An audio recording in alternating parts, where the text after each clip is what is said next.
On this episode of China Unscripted, a deadly virus is spreading in China. Is the Chinese Communist Party covering it up? And what other threats are countries facing from China?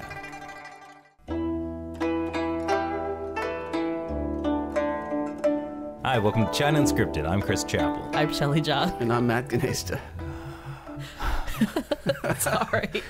We're laughing before it begins. Viewers are going to be very confused. All right, well, we'll just keep it all in and they'll realize we're all very silly people. Hey, so, all right, today we're back in New York after a wonderful time in Taiwan. And once again, we are drinking our sponsor's tea, Path of Cha.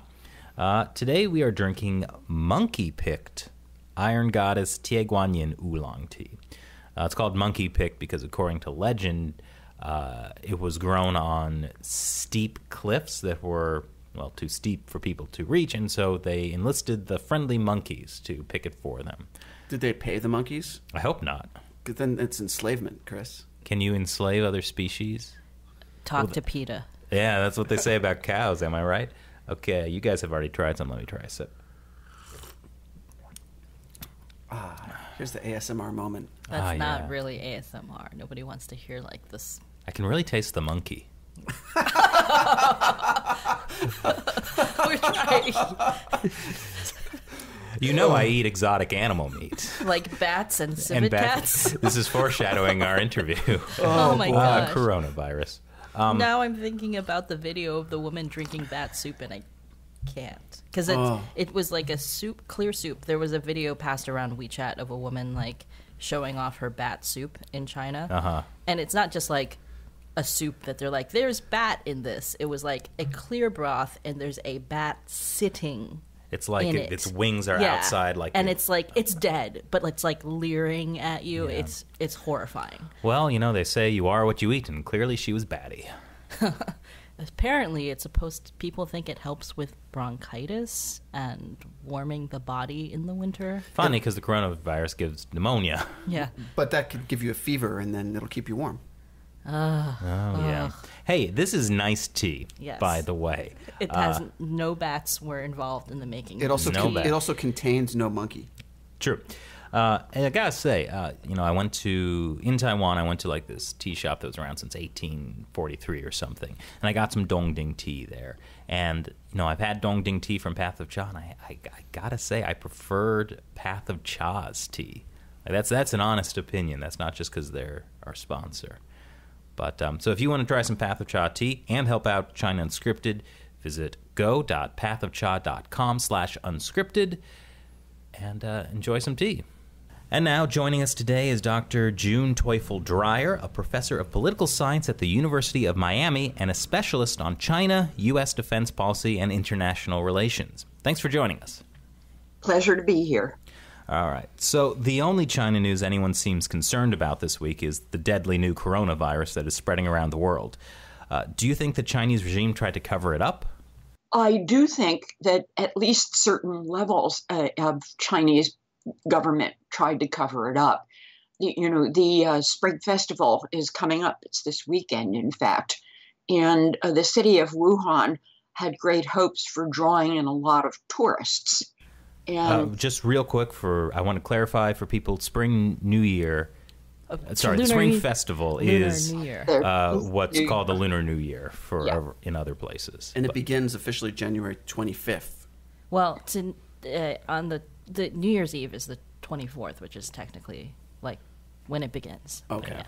But there's well, also I don't think we want to quibble on exactly what day it begins. No, we don't. Because just as in the United States with a major holiday, some people like to start a little early. And Here's to that. The city of Wuhan was hoping to draw in a lot of domestic tourism. And so it distributed something like 20,000 free coupons for New Year's related events. And naturally, the last thing you want to do if there is a communicable virus stalking the land is get lots and lots of people together. And so they wanted to minimize the possible impact of the illness And at first it was thought that it was not easily communicable between humans, or I should say among humans, because they thought that the virus was not spread. It was limited to people who had eaten seafood from a certain market in Wuhan. And I thought it was like exotic animals, like bat soup, civet cat. I heard alligator tongue. Yes, exactly. So I can see why maybe local officials in Wuhan would try to cover this up because, you know, they want the money for the New Year's.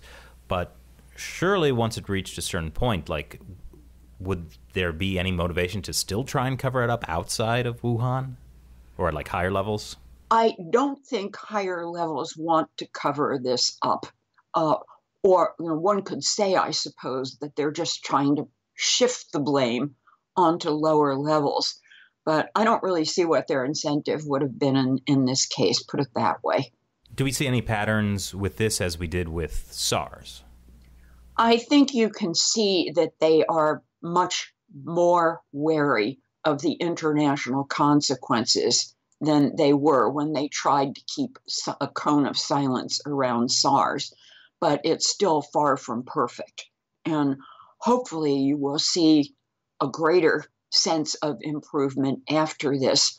I know one of my Chinese students visited me yesterday, and he said, I'm really upset with my government. And this is very rare because normally the Chinese students try hard to defend their government in situations like this, but not this young man, not this time. Wow. So do you think this virus is a potential threat to the legitimacy of the Chinese Communist Party? I do, and I don't expect mobs of people marching tomorrow to say, resign Xi Jinping, but I do think it puts perhaps a crack in the legitimacy, citizens' feelings of legitimacy. And, to switch my metaphor, there is at some point concern with what is the straw that could break the camel's back on this. So I am sure that there are people at the high levels of Chinese government who are asking themselves these questions. Well, I hope nobody tries to eat that camel. I'm pretty sure there was actually camel at that Huanan the Huanan market. There was a picture of a camel on the menu. They don't always. I don't think the camel was live though. Like they just had camel meat. I think it would be very difficult to eat a live camel. I don't actually think a lot of the meat's you wouldn't eat it while it's alive. Chris. It's not necessarily alive. It's just that you buy the animal while it's still alive, and then you kill it and cook it or whatever. Okay. Because it's fresher, I prefer General Tso's chicken, I gotta say. Deep fried. But, so this virus has now spread around the world. Do you think this initial cover-up made this sort of global spread more likely? Did it make the outbreak worse? It did make it more likely, but there are several factors involved, and they should have been more careful. I think there's no question about that. But nonetheless, this is the time of year when a lot of Chinese go traveling, and we're talking here about in the millions of Chinese go traveling. And a lot of countries, even including the Japanese, who are super concerned with hygiene, just always and always have been, are devastated because they expected a lot of Chinese tourists to come in. And this is a day after the statistics in Japan revealed that there was a second year of trade deficit in Japan. And this is, of course, almost unheard of, 2 years of trade deficits in Japan. So a lot of people were looking forward to all of these Chinese tourists. And now, no. And even Shanghai Disneyland has been shut down. And that's going to impact. So do you think the quarantine is effective? It will be somewhat effective, but it's too little too late. And today there were a lot of pictures on Chinese social media of Chinese rushing to get the last train out of Wuhan. Some of those people will be infected. Jeez. I mean, that was exactly my reaction. Geez. And there are even reports of people who wanted to leave the city with their children, and the child is diagnosed with fever, and they say you can't get on the plane. So the parents get on the plane and leave the child there. Oh, yeah, I saw that story. People were Yeah. really upset. Like on the Chinese internet, people were really upset at the parents for just leaving their kids at the airport. Wow. I think they were like, yeah, the government can take care of them. And, It's weird they have so much faith in the government after the government just covered up the spread of this virus. Well, this is certainly not typical. Chinese parents love their children, and they are all the more precious since family planning policies were put into effect.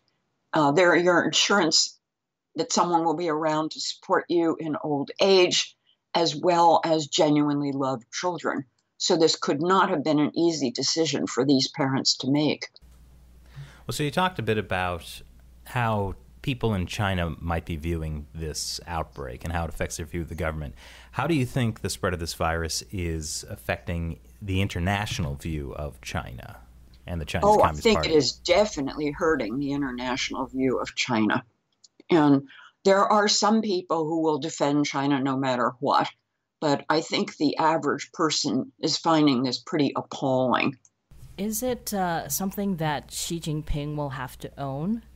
Because, we talked about how the lower level governments were more likely the ones who were trying to cover it up, and there are some reports suggesting that they've been covering it up for months. That even though the cases were reported in late December, that there had been signs that people were getting sick from this market as far back as November or October.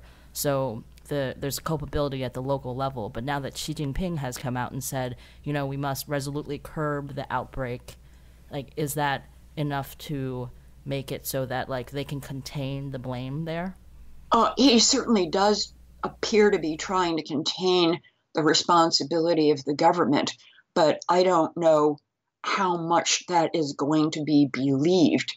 He also tried to contain the responsibility for what happened in Hong Kong by blaming it on Carrie Lam, and yet one cannot conceivably imagine that Carrie Lam, a good public servant who got her job because she always followed orders, would think of introducing that extradition bill without first getting orders from Beijing. So one of Xi Jinping's problems, I think, is that since he has centralized so much power in his person, that when bad incidents, be it Hong Kong or Xinjiang or the coronavirus happen, it's difficult to shift responsibility on something else. Now, naturally, the United States is always a convenient scapegoat, and you can certainly blame the decline in the Chinese economy on, at least somewhat, on the trade war, but there is simply no way you can blame a coronavirus outbreak on the United States. Oh, just stay tuned to the Global Times. They'll find a way. I've actually seen that already pop up. Where people have been saying things like, this virus was made from the U.S., conspiracy theory type things. Oh, trying to say that it doesn't exist? No, not made up. It was in a lab? In a lab by the U.S. and spread in China to disable. And somehow this virus got transmitted from the lab in the United States to a laboratory to a market in Wuhan. I mean, the CIA can do anything. Well, to be fair, I've also seen people who have said things like, this virus was made by China to weaponize the Chinese people and infect Hong Kong or something. So I've there seen are that a lot of things out there. Well, this looks like we're heading to a very nice chaotic end of the world. So, Dr. Dreyer, I have a question about the Communist Party itself and how does the structure of the Communist Party and how they issue orders or shift responsibility, how does that affect the spread of a virus and containing a virus versus how that would work in a free country? I think it would work much faster in a free country because in China, the overall general attempt to control the flow of information means that you have to get approval from various levels of the government before you can release anything. And that naturally slows down reaction just exactly when you need fast reaction, as in this case, they need fast reaction. So I do think that the authoritarian structure of the government gets in the way of rapid action. And it's interesting because people always say that democracies are very slow to react because we have so many different voices demanding to be heard before we can reach a decision. But in matters like public health, I think the advantage is definitely with democratic systems because they don't need to get so many approvals from higher up before instituting protection procedures. I guess I'd rather have slower development of high-speed rail and faster response to public health crises than the reverse. Yeah. Well, indeed, I think that the response in the United States has been very, very rapid. The one patient that's been discovered so far is in Seattle, and I believe it's a she, but I'm not sure, is being treated by robots. Yeah, when I saw that, I was like, I almost thought it was a joke. Mm-hmm. But it makes sense. And it is kind of scary for us because, we just got back from Taiwan covering the elections. And, that was at the time that, this virus was getting into Taiwan. Mm-hmm. Maybe we've brought it back with us to the United States. Chris, that is not funny. It's good of you to be concerned, but I think that you probably would have had some symptoms by now. Okay, good. Well, fortunately, I don't eat bat soup. But, you could have been coughed on someone who was coughed on someone who was coughed on someone. I've seen Train to Busan. Yeah. I know how viruses work. Well, wait, what if that boba pizza you had? Trips know how viruses spread. Oh, gosh, yeah. Well, so what do you think the party is going to do next? Because this is a disaster on many levels. Mm-hmm. I think they're going to do what they always do and tough it through. And they will announce that your government loves you and is doing everything it can, and meanwhile, wear your face masks. Eventually, this virus will either kill a lot of people or eventually burn itself out, and eventually things go back to normal. China has an amazing ability to tough it through very, very bad situations. And think about it. 1959, after the Great Leap Forward, millions of people starved. And then you have the Cultural Revolution, millions of people, not millions, but hundreds of thousands of people die. And there's tremendous violence. And things go back to normal after a while. And so I think it's going to be like this again. But there's perhaps you could say, spreading, widening circles of distrust of the government among the people. And that's going to be harder to contain. When do you think that reaches a tipping point? Oh, if I knew, I would be a very rich person. Do you think that they'll just be able to kind of get away with, the Wuhan mayor has to resign, maybe he goes to prison, and then people will be satisfied? They will probably not be satisfied, but they will also know that there's nothing they can do. And some people will be satisfied. In any organization, there are people who are very amenable to official explanations, shall we say. And in any case, there isn't a whole lot they can do. That's very depressing.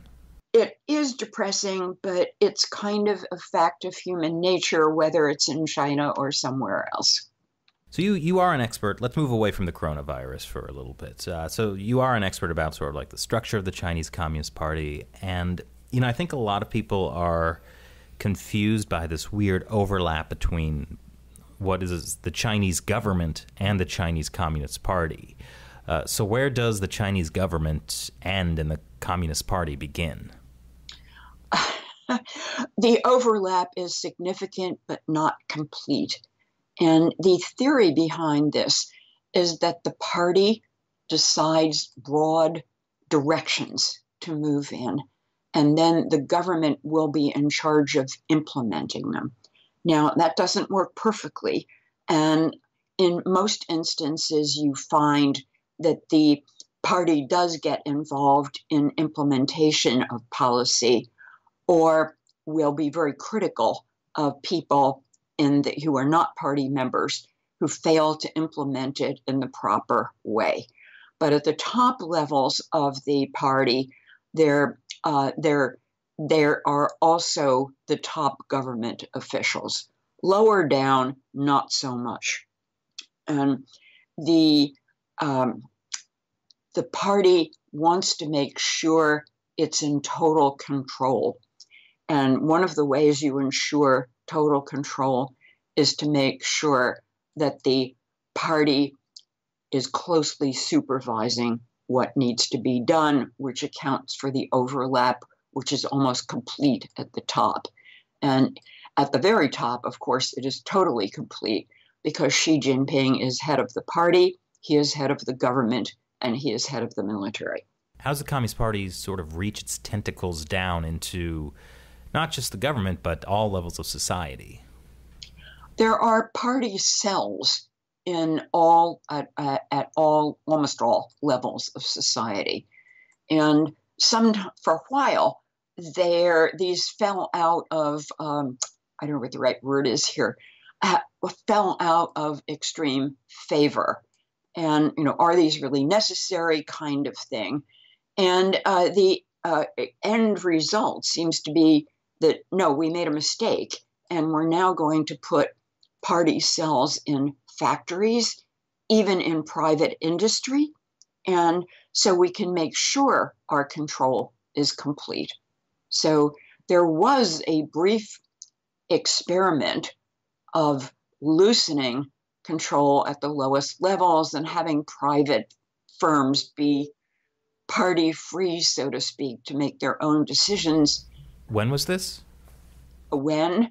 It does not happen overnight. It happens gradually. And really, there were no party cells when Deng Xiaoping announced these reforms. So it was not an issue. And it's only a couple of years ago that the party says, well, we need these party cells there. And another thing they've been doing is the state buys shares in private industries, and that gives them a seat at the boardroom table. And that means they can influence decisions. So Shanghai Disneyland, do they have a party cell? Do they have shares owned by local officials? I am not aware that they do, but on the other hand, I would not be surprised if they do. So this even affects foreign companies operating inside of China? Yeah, well, absolutely. And it cannot be otherwise because all of these companies are ultimately dependent on the cooperation of the Chinese government for their continued existence.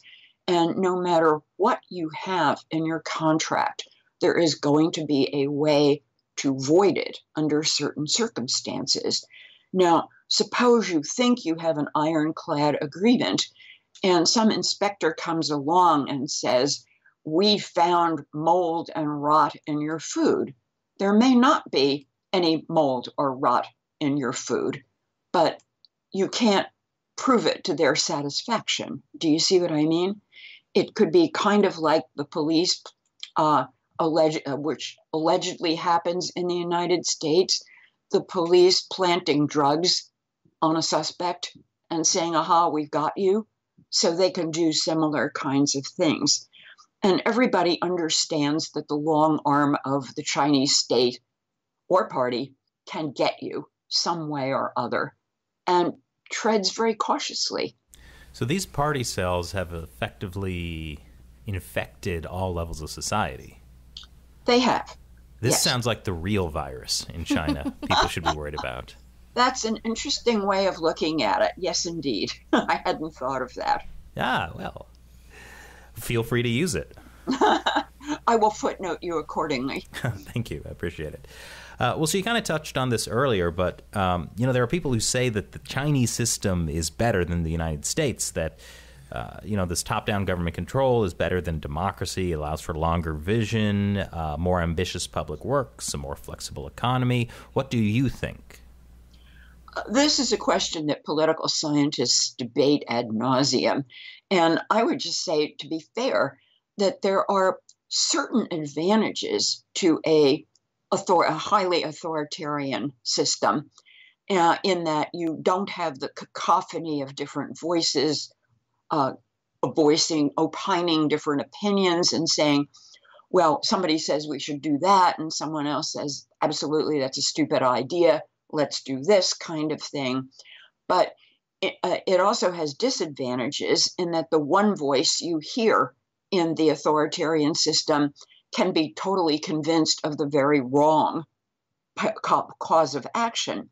For example, in the 1920s and 1930s Japan, you had a small group of militarists who were able to assassinate or otherwise silence other voices. And this ended up in Pearl Harbor and ultimately in Hiroshima and Nagasaki. And everybody lost, but the big loser was the Japanese government. So you don't want to court a disaster of that sort by letting all of these opinions go unexamined. So there are advantages. And I don't normally quote Winston Churchill. He is not one of my heroes. But in this instance, I think he was absolutely right when he said that democracy is the worst form of government except for all of the others. He had a way with those sound bites. He did indeed. He had the best words. Are you suggesting Donald Trump is a reincarnation of Winston Churchill? It would be fun to have a contest to ask people who they thought was the better looking of the two. Well, to everyone listening, comment below if who you think is better looking, Donald Trump or Winston Churchill. It's either no hair or lots of hair. All right. Okay. So the next big question is, how does the alliance between Japan, Taiwan, the United States, maybe South Korea, how can that check a more authoritarian rising China? Mm-hmm. Not with great ease unless everybody can get on the same page. And Japan, wants to tread very carefully on this because trade is terribly important. The Japanese couldn't live without it. And with whom do they have most of their trade? It is China. Shinzo Abe Shinzo, the way it is in Japanese, he genuinely, I think, values his ties with Taiwan. They are both emotional and business, and I shouldn't say they are all emotional, they are business, and they are strategic.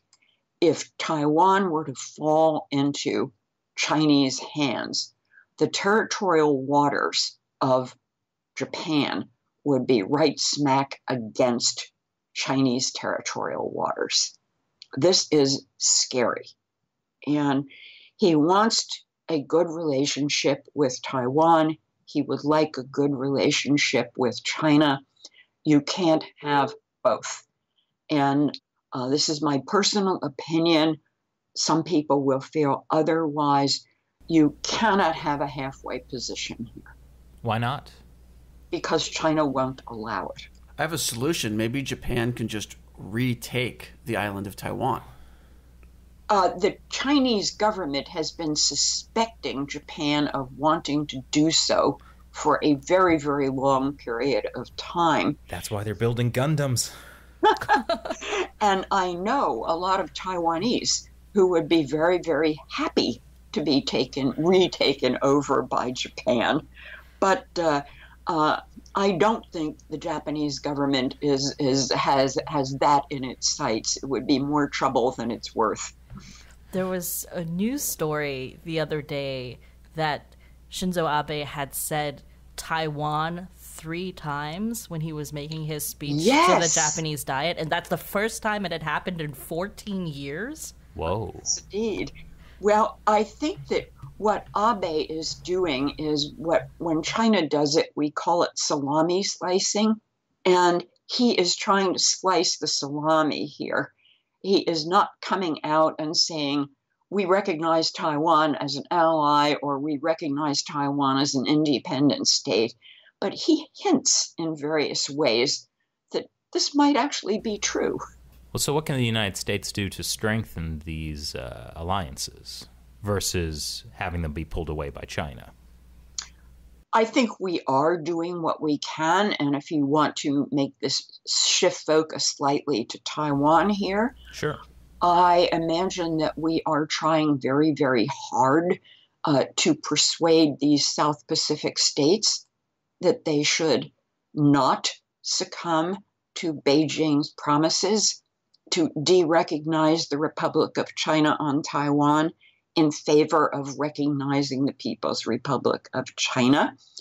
I think we are probably, I can't prove this, it's going to be highly classified, but I believe that we are tacitly encouraging technological cooperation on weapons design between Taiwan and Japan. As you know, Taiwan has been trying to, for a long, long time, to get submarines, modern submarines. The Japanese build a wonderful electric-powered submarine. The United States does not. We build only nuclear submarines. And so the Japanese technology is superb, and they could be of real help. Now, obviously, if they are helping, they're not going to talk about it. But I will bet you that's something we are encouraging. It's something we cannot do ourselves that the Japanese can do. So how is China trying to break up these alliances? As I understand it, they have a lot of influence in South Korea, for example. South Korea is an interesting case. Korea has been around for a very, very long time. And they are very tough people psychologically.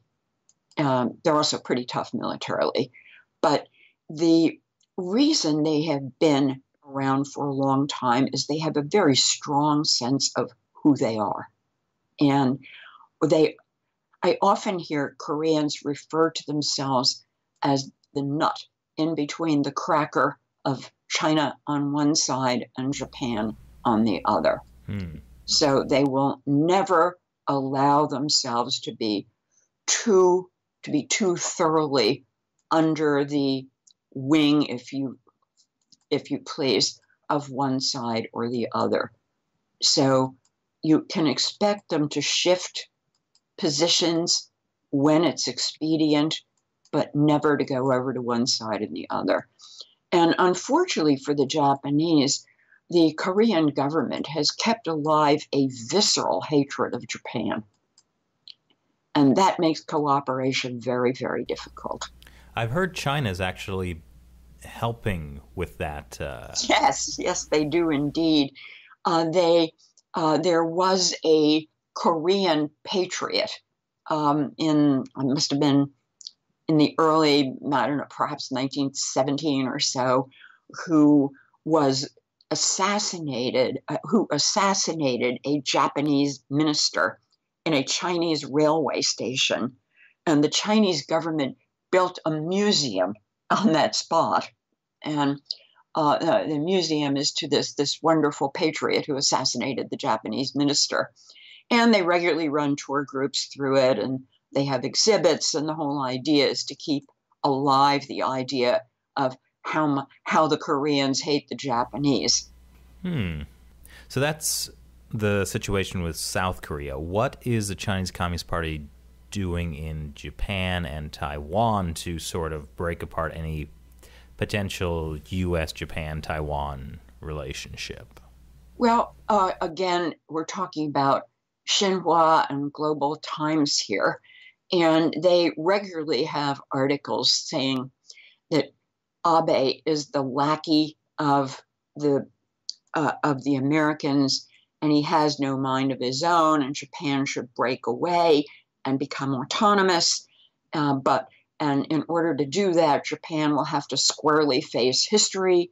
And what they're trying to do is impossible, in my opinion, because on the one hand, they are trying to get Japan to abandon its close ties with the United States, and simultaneously, they are trying to rub Japan's nose into World War II guilt.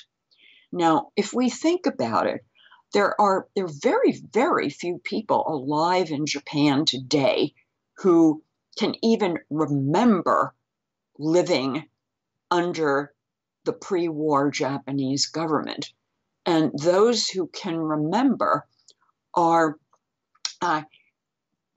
often reminded of the things that happen in wartime. In other words, was it General Sherman who said war is hell, talking about the Civil War? Horrible things happen. And they do. And, what happened 80 years ago, we're not going to feel guilty about. And we're not going to absorb all the blame. There's blame to go on all sides. The United States played a big part in pushing Japan toward war. It excluded our nationals. It discriminated against us. We had to do something. So the younger generation, if it remembers, the younger generation in Japan is not terribly interested in studying history. They are very interested in learning computer skills and creating better robots. And they don't feel any sense of guilt for a history they hardly know. So I think the Chinese government's propaganda efforts backfire because they're trying to do two incompatible things. What is more important to them? The, getting Japan to atone for its sins, or trying to get Japan over to an alliance with them? Well, you have to be inside Xi Jinping's mind to get an accurate answer to that. And unfortunately, I'm not. But I think they can't let go and decide which one is more important to them, because they're never going to get the nose rubbing thing. There is no apology that the Japanese can give, and they've given quite a few, that's going to satisfy the Chinese government, because it's too much fun to keep on with the humiliation thing. Too much fun? Yeah, I think they actually enjoy it. I should give it a try sometime. Yeah, well, when I was in Nanjing, they have a big... Put it that way. I'm sorry, you were in Nanjing and you went to the museum? Yeah, when I was in Nanjing, I went to the museum for the rape of Nanking, and they've got a huge museum there. Yes. And one of the things I noticed was that the exhibits all had labels not only in Chinese and English, but also in Japanese, just to make sure that any Japanese tourist who came by could understand how evil they were. Yes, and that's not the only such instance.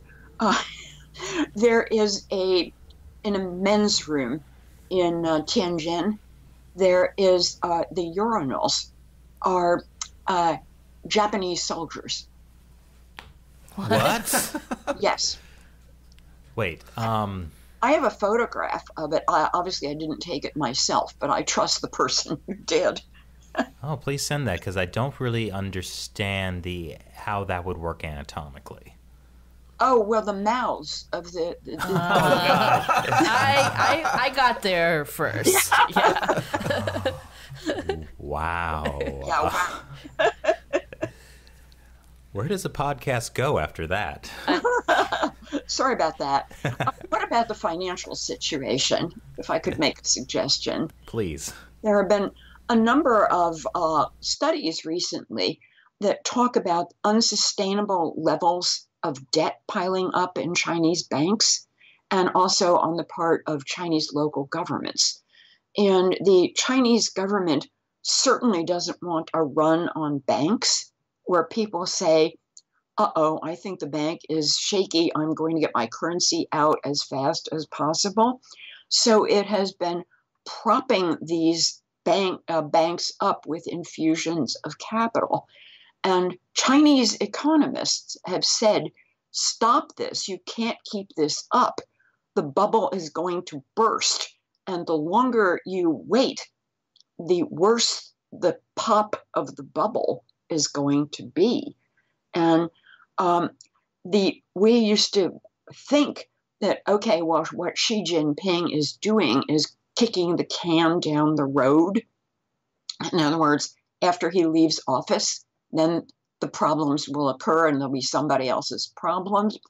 But since he's made himself president indefinitely, that's not going to be so easy to do anymore. So he's really in a very difficult position. He's centralized all power in his hands, meaning he's going to get blamed for bad things that happen because there's nobody except the American CIA and Donald Trump to blame at this point. And you have a concatenation of events here. You have the swine flu, which has reduced the Chinese hog population by over 41% just at the time of the Spring Festival, where people want to cook pork dishes and where pork is the favorite meat in any case.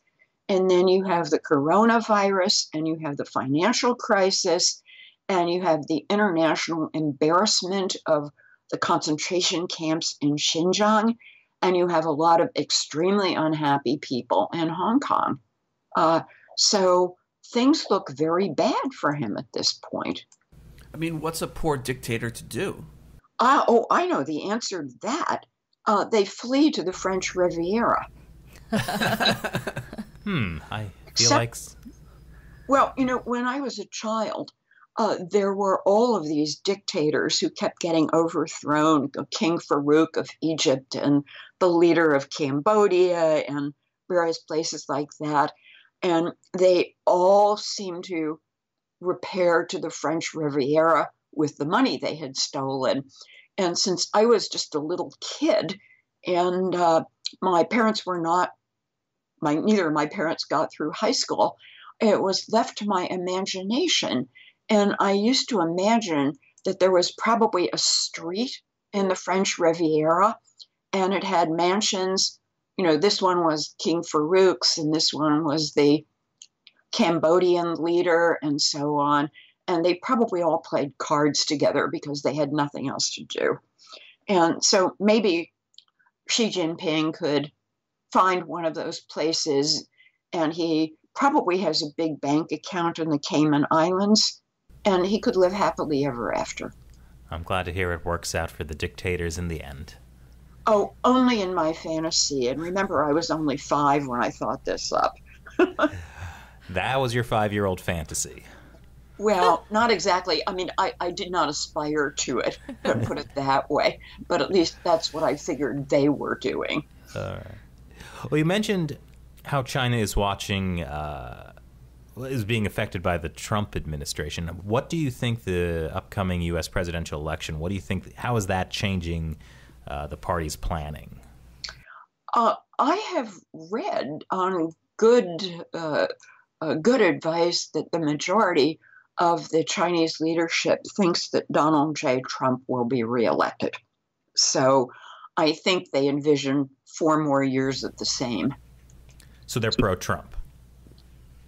I'm not sure they're pro-Trump.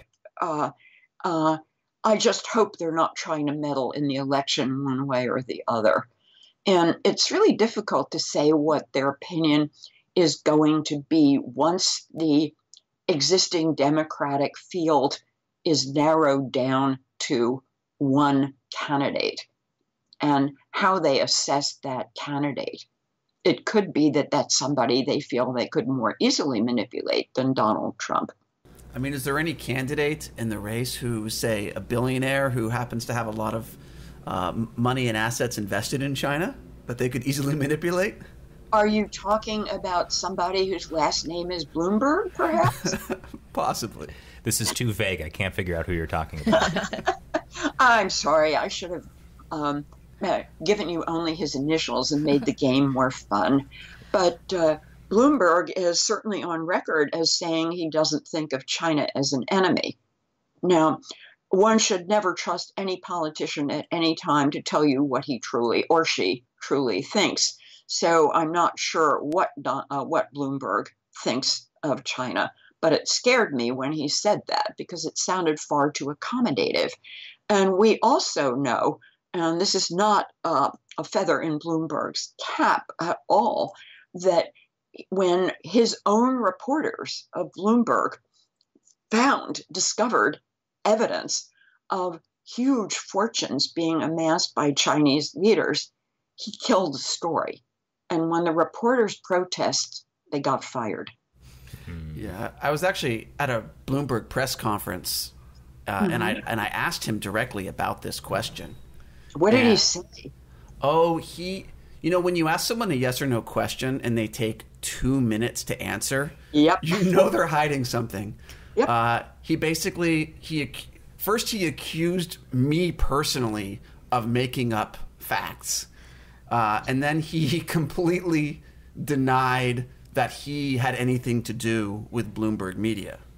Totally hands off, right? Right. We know that one.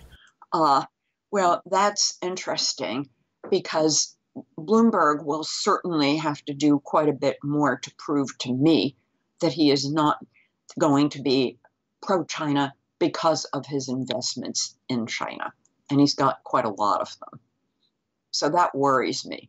And this is too bad because I personally thought that he was a very good mayor of New York.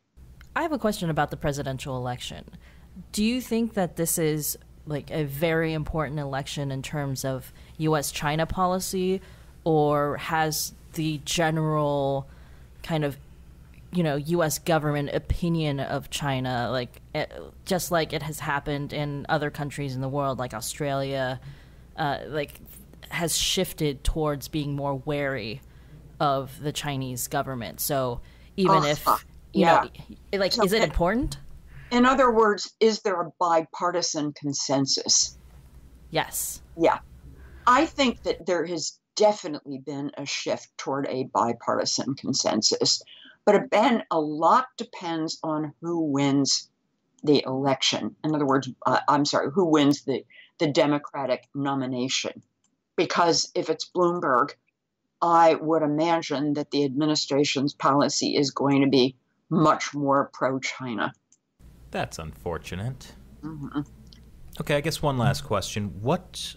How would you like to see the United States handle the Chinese Communist Party? That is the $64,000 question. That's not a lot of money these days. Yeah, that's true. $64 billion question. Whoa. Probably about the size of our national deficit at the moment. Now that's a lot of money, right? You won't dispute that one. I have a feeling that whoever is going to be the nominee, the president, is going to have to continue to try to reduce America's trade deficit with China. There's almost no question about that. And that requires taking some pretty tough steps. I was very interested. I happened to be in a different state in mid-October, and an economist got up to speak, and I'm being very careful not to identify him. And academics, as you know, tend to be very much on the liberal side of things, and this guy was no exception. And he shocked me by saying, look, I hate Donald Trump. I didn't vote for him, but somebody had to do what he did with China, and he's doing the right thing. And I darn near fell off my seat. So here's an example of somebody has to do something about this trade deficit with China. And the somebody is an economist who can presumably attest in statistics to how the Chinese government has been manipulating trade relations. So I put that out as evidence number one in the bipartisan consensus. But as I say, if it's Bloomberg, unless he says something to make me change my mind, I'm scared. All right. Well, thank you for joining us today. If someone wants to learn more about you or what you're working on, where can they go? I guess the University of Miami's website. I don't have a web page, and I've never looked myself up on Google, so I don't want to direct them there because I don't know what Google says about me. Okay. So what you're saying is if people want to learn more about you, they should enroll in the University of Miami and take one of your classes. Take one of my classes, yeah, except I have too many students in this one already. And I love to teach, I truly do. And our students are, 99% of them are super nice kids.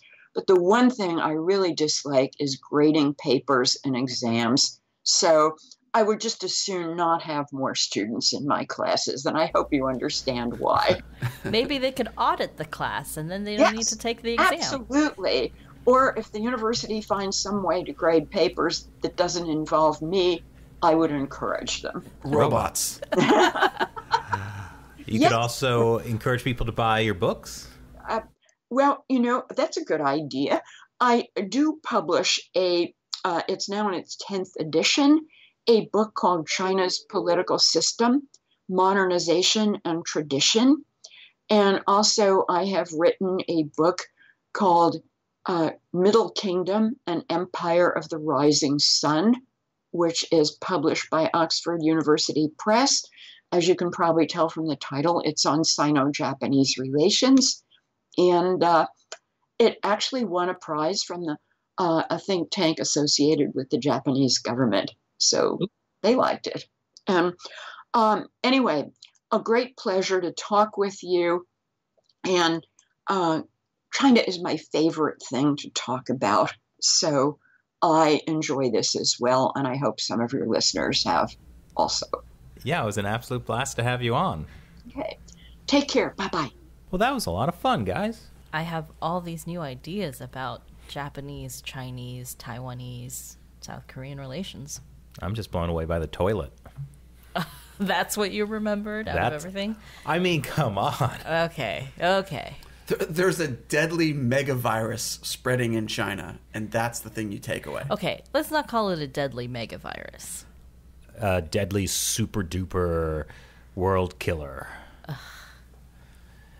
Well, that's why we write the headlines and you fact check us sometimes. All right. Well, thanks for listening, guys. Check out her book. And once again, big thank you to Path of Cha for sponsoring the show. If you buy some tea from them, we get a little percentage, and it helps us keep the show going. So visit go.pathofcha.com/unscripted. The tea is really good. Thanks for listening. Once again, I'm Chris Chappell. I'm Shelley Zhang. And I'm Matt Gnezda. We'll talk to you next time. I think you're still a little jet-lagged. That's probably true. I hope it's not the virus. That is not funny.